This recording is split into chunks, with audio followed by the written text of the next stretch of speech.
Hey everyone, and welcome back to Deadlock Intel, your number one source for all things Deadlock, Valve's newest 6v6 shooter. I've been doing a lot of traveling recently, so apologies up front, as I've missed a couple of small patches that were actually kind of impactful, but I wanted to try to get this video out as fast as possible, even if it is a couple of days late. I'm currently in Sweden at DreamHack, so I'm hoping to actually do a couple of interviews with creators like Boger and SK about Deadlock. Let me know if you have any specific questions for them that you would like to hear. Anyways, getting right into the patch, there was a very big and controversial update in this week's patch. There's now a new version of the matchmaker where matchmaking pools are no longer split between normal and ranked. There's only one primary matchmaking mode and no limited hours. The no limited hours part definitely is not controversial at all. I think that's awesome that people can play and get a rank at any time of day. I know many people who could not, even with the different hours, have an opportunity to play ranked. However, the big controversy surrounds the fact that there is now only one mode. That means Tom and Jerry, who are drunk off their minds, who just want to play some troll builds, are now being matched into that same queue as Jerry and Tom, who are just sweating their butts off and want to grind ranked. I have a mixture of feelings about this overall. I think after playing even just a couple of games, my feelings are mostly negative. I think in theory, this was a cool idea. This would be the truest sense of what a rank could be in a game. This is all the players in the same mode in the game playing and getting a rank. There's no separate competitive mode. There's just, hey, here are all the players and here are the best and the worst. So as a theory, I kind of like the idea, but in practice, it becomes something that I think is going to work against a lot of players and is going to cause there to be even more of an elo hell than you have probably experienced now. You're going to go into a lot of games when you're playing ranked, and some of you are going to be expecting to communicate a lot and play really well together and push objectives because you're trying to climb up in the ranks. However, the other people in there might have just been logging on for the day. They haven't played in a couple weeks. This is their first game on. There's not even a warm-up for them. They just go right into the same queue as you. They also made a number of changes with matchmaking, including the fact that badges now update immediately when you gain or lose enough MMR to change badges. That means you don't have to wait a week or play a certain game count every single week. So this is more of a normal rank system, I would say, where previously that week-to-week system, you'd have to play at least 7 games every week and then hope to get an update. Now it's just about whether you gain or lose enough MMR. So if you can only play a couple games one week, but then a lot more the next week, just as soon as you hit that threshold limit, then you're going to get that updated badge. They also noted that there's sometimes going to be monthly global maintenance updates where we readjust the global curve on the population, cheaters ban, recalculation adjustments. We actually had one of those happen, and that was one of those smaller updates where the curve was adjusted, and a lot of ranks maybe were unaffected, but a lot also were. It depends kind of where you were at on the curve, but it made it more of a normal curve, and it looks like those adjustments will happen not necessarily regularly, but as needed. There's also now hero MMR, so you have your core MMR for your overall account, basically how good you are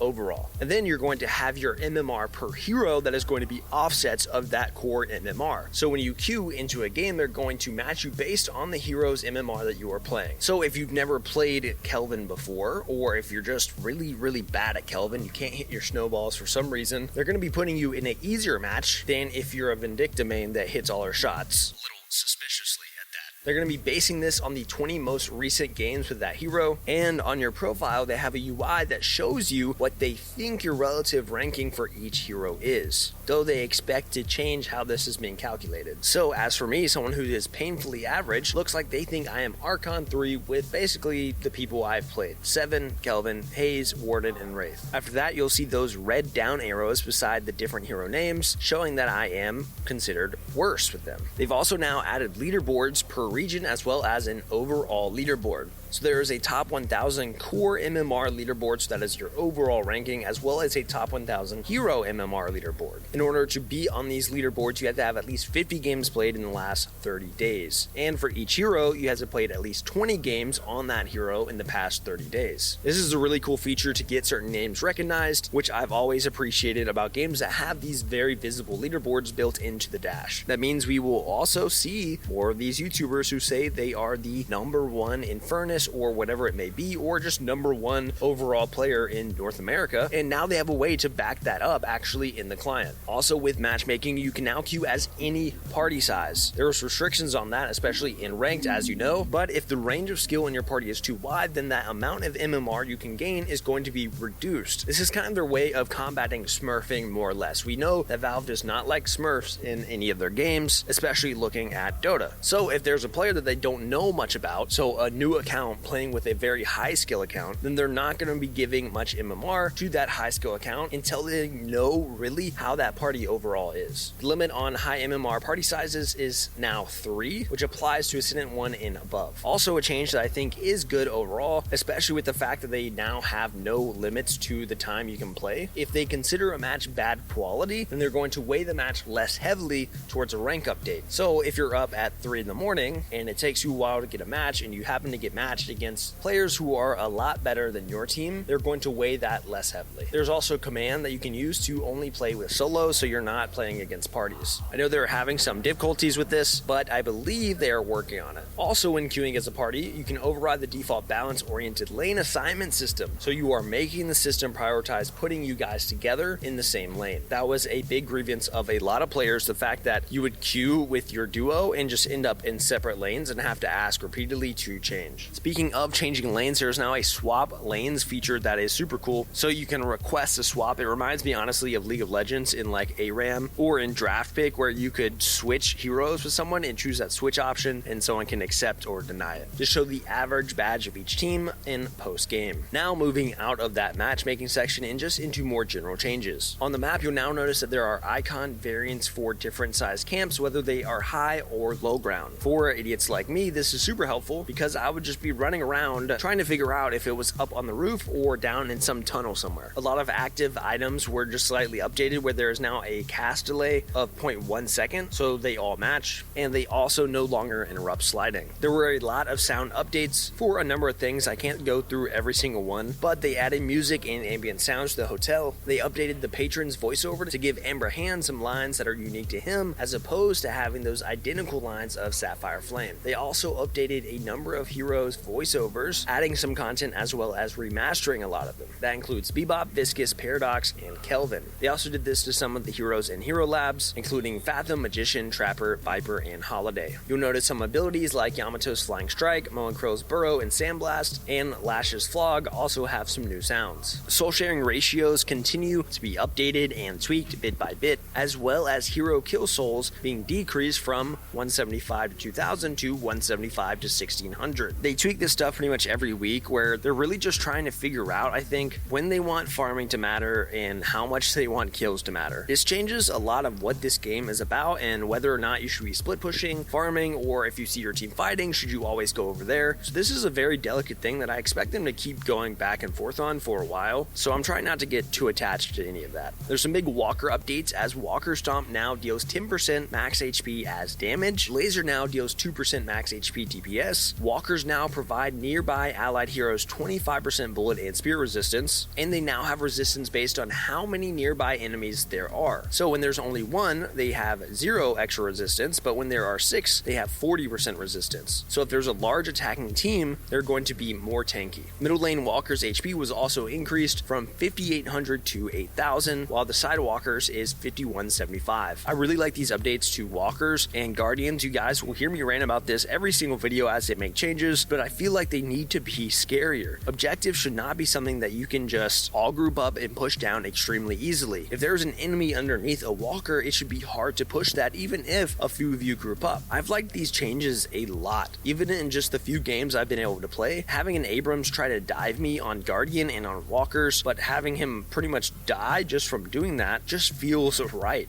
They shouldn't be able to abuse just having a big health pool or having multiple people there. I want tower dives to be something that is special and extremely hard to pull off, because those are going to be really big moments. Patron's Laser now also deals 3% max HP DPS. The flex slot was changed from all shrines to 1 shrine and 2 base guardians. And I guess that's just to stop people from pushing in through one side and just taking most of the shrines. Instead, it makes it spread out the objective a little bit, where you have to take 2 base guardians instead. I don't think that's the biggest deal, honestly. Mid-boss's trooper health for first spawn was reduced from 95% to 70%, and trooper spear resist at 25 minutes was reduced from 30 to 20%, but it still scales up to 70% at 50 minutes. As a Kelvin player, that spirit resist still makes me pretty sad on troopers, but it's understandable. Soul orbs that spawn from troopers were changed from 60% 40%, being 60% of the souls in the kill and 40% in the orb, to now 65% of the souls in the kill and 35% in the orb. Not by much, obviously, but this makes denying slightly less impactful. Again, as a resident painfully average player, I love this because I feel like some people just can't miss orbs. No matter how fast I shoot them, they shoot them faster. Medic troopers now have 3 charges of heal instead of 2, making that lane sustain a little bit better, and fall off minimum range was reduced from 22 to 20 meters. Another objective change here: when first patron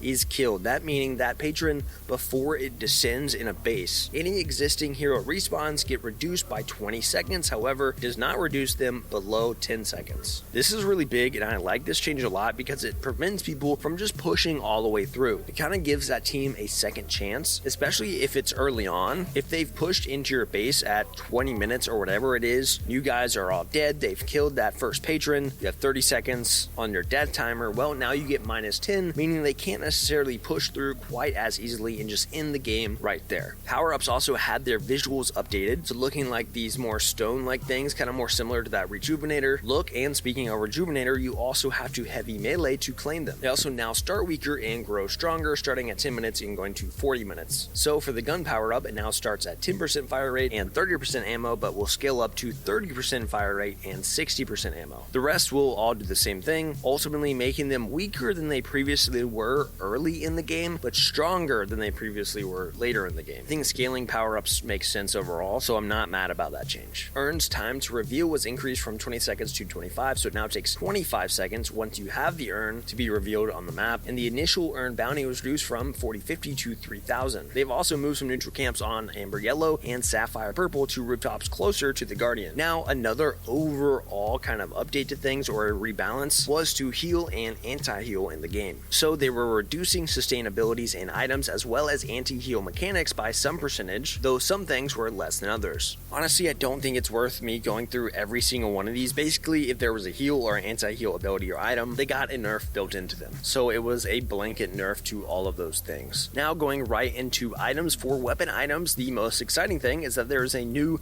tier 3 weapon item called Spellslinger Headshots. It requires Soul Shredder bullets, and landing a headshot on enemy heroes will increase your total spirit power by 3% for 12 seconds. As a 1.5 second cooldown, 12 max stacks, grants 12% weapon damage, 8% spirit amp, and 18% spirit lifesteal, and plus 150 health. This is a cool item, especially for someone like Kelvin, where landing those headshots on enemies is going to keep making your spirit abilities even stronger. I think we'll see that actually on a lot of hybrid heroes. Other than that, with weapon items, Rapid Rounds was buffed as the fire rate was increased from 10% to 11%. Monster Rounds was nerfed as bonus health was reduced from 50 to 30. Berserker was buffed as weapon damage per stack was increased from 5 to 6%. Soul Shredder Bullets was nerfed as spirit amp was reduced from 10% to 8%. Headhunter was nerfed, with headshot bonus damage being reduced from 140 to 130. Heroic Aura was buffed as cooldown was reduced from 25 to 20 seconds. Alchemical Fire was buffed with DPS burn lingering on the target for 1 second. Hunter's Aura was nerfed, with fire rate slow being reduced from 10% to 9%. Glass Cannon was changed as it now requires slowing bullets and grants the slow passive. Overall, I think I would consider that a buff with that slow passive. Silencer was overall reworked. It now passively builds up on enemies, silencing them for 2 seconds and then reducing spirit damage output by 40% for 4 seconds. Enemies affected cannot be affected again for 12 seconds. Grants 20% weapon damage, 15% spirit resist, and 20%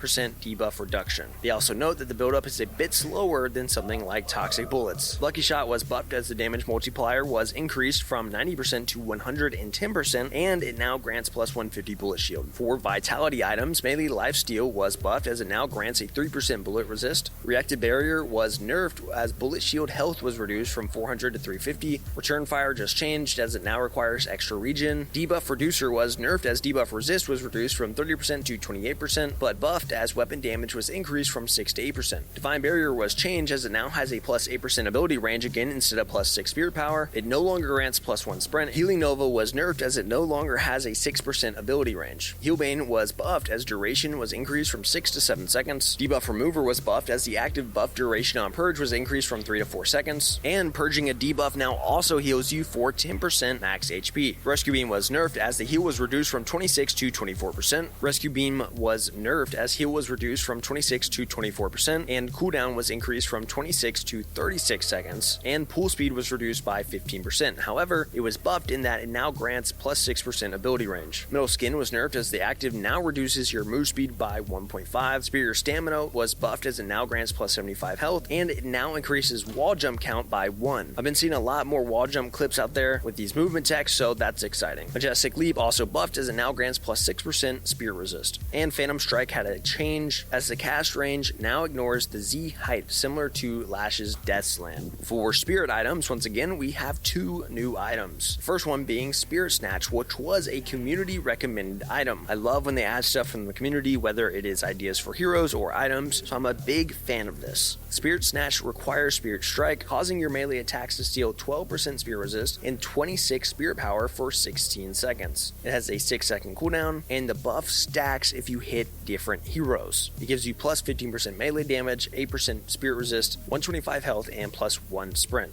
That item sounds insane on obviously people like Abrams, where he's getting plus 15% melee damage and also stealing spirit resist and spirit power from people, so his heal is just going to be even stronger. The other new tier 3 item is Arcane Surge, which requires kinetic dash. After a successful dash jump, the next ability you use will now also have plus 20% range, plus 20% duration, and plus 20 spirit power. It gives you plus 100 health, plus 1 stamina, and 15% slow resist. That seems like a very unique and specific item that, again, those movement tech gods are definitely going to use. I think we're going to see some crazy Wraith plays maybe where they're jumping across the map using this dash, and then they have a longer range, 20% more range on their 4. It could be crazy, but I think it's a little niche. For the rest of spirit items, Ammo Scavenger was buffed as at max stacks you now gain plus 2 sprint. Infuser was buffed as cooldown was reduced from 37 to 32. K was nerfed with healing reduction being reduced from 70 to 55%, but slightly buffed as damage was increased from 1 to 1.4%. Withering Whip was buffed with cooldown being reduced from 18 to 15 seconds. Improved Spirit was buffed with health being increased from 100 to 125. Silence Glyph is no longer a tracking projectile used to target a unit, but instead aim-based projectile that silences on impact. It was buffed with its cooldown being reduced from 32 to 24 seconds. Interesting change how that's going to work. I'd like to see that in game some, because on one hand, instead of just pointing it at someone and it chasing them, you now have to aim it, and that's a big skill curve for a lot of players, so it might be an overall nerf, but the fact that it silences on impact I think could be good too. Ethereal Shift was buffed as post shift also grants plus 20 spirit power, so coming out of that Ethereal Shift you get more spirit power. Rapid Recharge was buffed with time between charges being reduced from 65 to 60%. Knockdown's cast range now ignores that Z height as well. Mystic Slow was buffed as it now grants plus 1 sprint, and health was increased from 140 to 160. Torment Pulse now grants plus 15% melee resistance as a buff. Diviner's Kevlar was changed as it now no longer grants plus 20% spirit lifesteal, but instead plus 7% ability duration. That's going to be an interesting change. I kind of like the spirit lifesteal. It's just going to change what Diviner's Kevlar was really used for. But for example, someone like Warden, who benefits greatly from something like Diviner's Kevlar, now instead of having more lifesteal in your ultimate, it's just going to last longer. So how you're building them is going to depend. Now finally going into the hero section. For Abrams, we had his base region increased from 1 to 1.5. His Siphon life range now scales with spirit power, which is insane. I've already seen some images of people who are building that spirit power, and his Siphon's range just gets insane. They also buffed that damage scaling for Siphon life with spirit power as well, going from 0.4 to 0.5. They improved Seismic Impact's drag down collision as well. For Bebop, Exploding Uppercut tier 2 bonus now applies to melee damage as well, and Hook can now be cancelled by allies with an exit key, just like Viscous's Cube.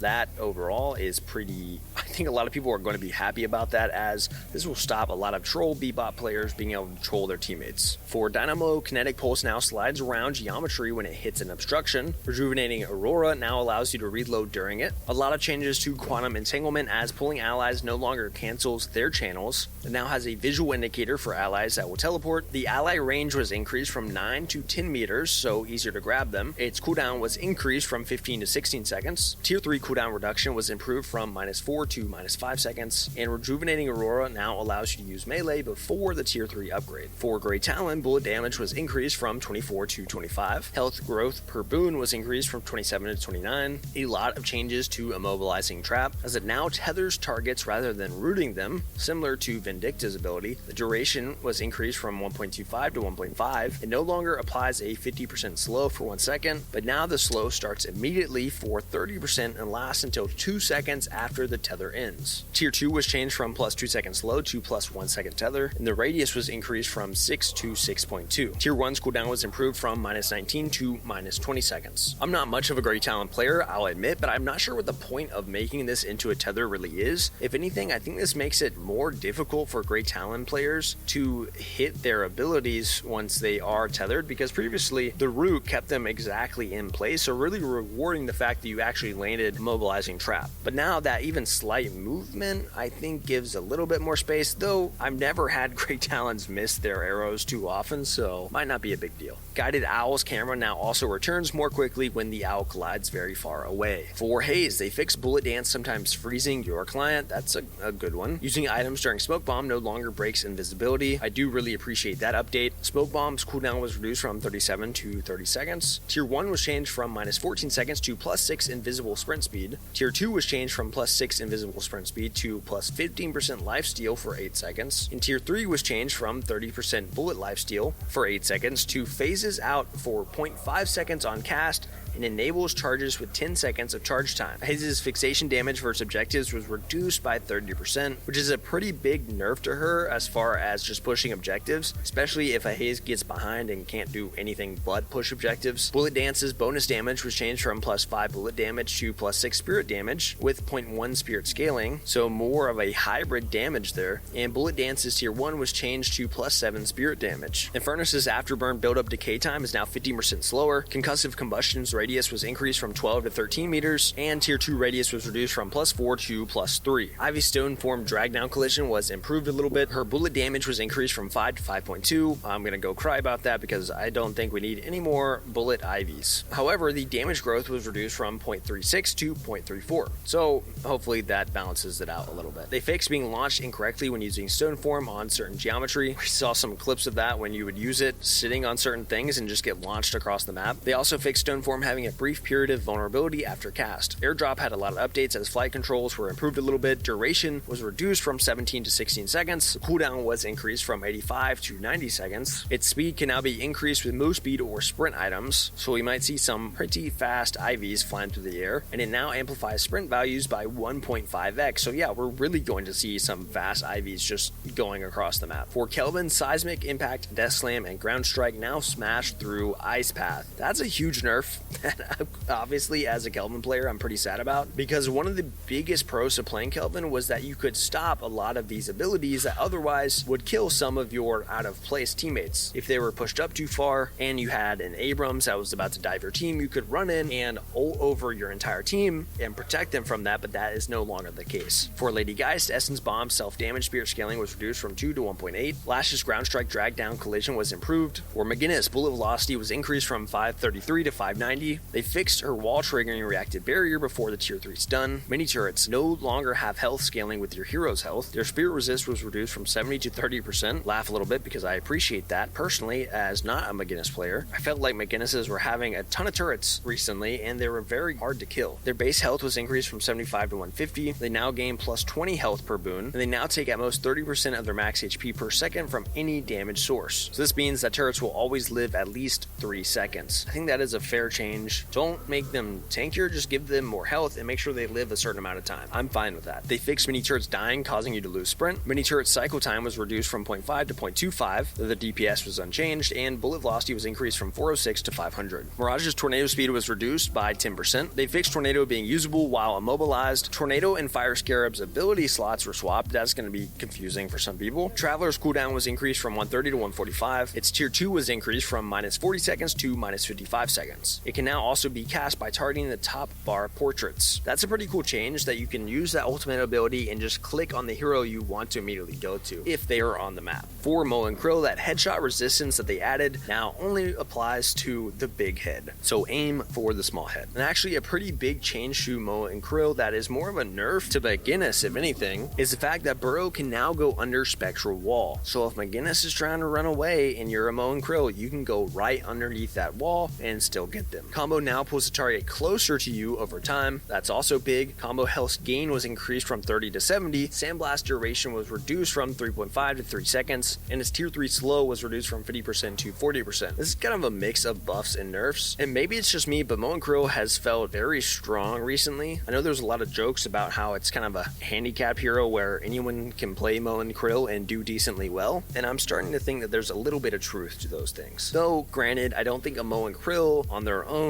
can carry a match. They really have to have half-decent teammates to be able to capitalize on what they're doing. They still seem really easy. For Paradox, they fixed Kinetic Carbine not proccing headshot effects. Paradoxical Swaps time was increased by 0.2 to 0.3, and Time Wall now deals 50 damage for going through it. 7 Storm Cloud now causes you to levitate up and down a little bit in a cycle rather than being fully stationary. I would say that's a buff because it makes it harder for people to hit headshots on you while you're just stationary and sitting there. And its expand time was reduced from 2 seconds to 1.5 seconds, so it's going to get bigger quicker. Shiv's Serrated Knives cooldown was reduced from 19 seconds to 16 seconds. Serrated Knives can now capture souls. If you're using knives to capture souls as Shiv though, I think I just want to talk to you. Slice and Dice base damage was increased from 105 to 110. Its tier 2 was reduced from plus 75 to plus 70. Its cooldown was reduced from 16 seconds to 15 seconds. Tier 1 was reduced from -4 to -3. Killing Blows threshold was increased from 20% to 22%. Tier 2 was reduced from plus 8% enemy health threshold to plus 6%. Full rage damage bonus was increased from 15 to 17%, and tier 2 was reduced from plus 10% full rage bonus to plus 8%. It fixed an issue where using serrated knives and immediately holding mouse 1 button to shoot and it not firing your gun. Killing Blows rage per spirit damage was increased from 0.013 to 0.014, and its cast range was increased from 14 to 15 meters. For Vindicta, the Crow Familiar was changed from 0.2 cast delay to 0.2 post cast time. Crow Familiar now also reduces spirit resistance by 6%. Crow Familiar's tier 3 was changed from plus 3% bleed and minus 40% anti-heal to minus 12% spirit and bullet resistance. Stake's radius was increased from 8 to 9. Stake now sucks enemies 3 meters towards the center and limits the movement to 6 meters from the center. Tier 1 was changed from plus 0.5 seconds to minus 40% fire rate. Tier 3 was changed from disarm to plus 0.75 seconds. Assassinate's minimum charge up was increased from 25% to 50%. Assassinate's bonus damage on low HP base damage was reduced from 135 to 120, and they fixed Assassinate being stuck if you zoom in and got silenced. For Viscous, a pretty big update, I think, even though I actually haven't seen it in game, but in theory a big update being that Puddle Punch can now be parried. It does not stun Viscous, but it blocks the puddle effect for the person that parries it. I think this is going to be a learning curve for a lot of players, knowing that they can actually parry Puddle Punch, but I love to see the fact that you can do this now. It's a punch. Let us parry it. Warden's fire rate spirit scaling was reduced from 0.3 to 0.25. Alchemical Flask now respects line of sight, which is actually quite a nerf to that ability, because a lot of times you could just hit some barrels that people were hiding behind and you would still hit them. Last Stand's cooldown was increased from 138 to 140, and its resistance during channel was increased from 50 to 60%. Warden's ult still feels super situational and out of place to me, if I'm being honest. It's really hard to time correctly. So adding more resistance I think helps, because a lot of times you just gotta activate it close to enemies and hope for the best. Wraith's full auto tier 2 no longer has spirit scaling. It's now moved to tier 3, and telekinesis now causes a target to go up and down a little bit, just like 7's ult now does. That's a bit of a nerf to Wraith actually, as it's not as easy to just cast telekinesis on someone and just beam them in the same exact spot for all their health. Not that it should be too hard with this oscillating, but it's not stationary anymore. And finally, with Yamato, they improved cases where Power Slash would hit enemies behind cover. Shadow Transformation no longer heals on cast. Its tier 3 was increased from plus 2 to plus 3 seconds, and it now heals for 50% of your max HP on hero kill. Power Slash is super weird to me right now. It's hard to tell if it's going to hit or not, and yes, I feel like it would hit all the time behind cover, which was frustrating. Yamato's ult still feels really strong, and that healing for 50% on hero kill is interesting. I still like these ideas of making ults have a lot of personality. The fact that they're turning this into like this unkillable demon that's getting stronger and just keeps going as they kill people, I think I like it, even though I hate playing against Yamato. And that is all for today, guys. Sorry if I messed anything up here. It is 12:30 a.m. I have flown from Korea back to the States. On the next day, flew back out to Sweden, and this is the day after, so I'm a little bit brain mushy, but I appreciate you guys tuning in as always. This is a really chunky update with some crazy things, so let me know your thoughts on it, and I will see you next time.